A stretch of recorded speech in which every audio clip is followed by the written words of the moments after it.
الشيخ زايد عنده أفق يعني غير متوفر عند الكثير، يعني وهذه موهبة الله سبحانه أعطاه إياه. يعني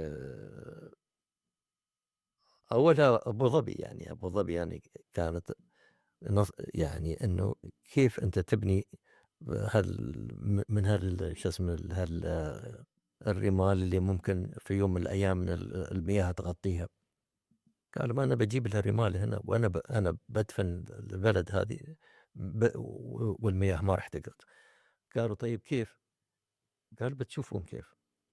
يعني من بلد ممكن تكون بحر إلى بلد يوم من الأيام أنا عندي مثلا هني آه، زارع مانجو.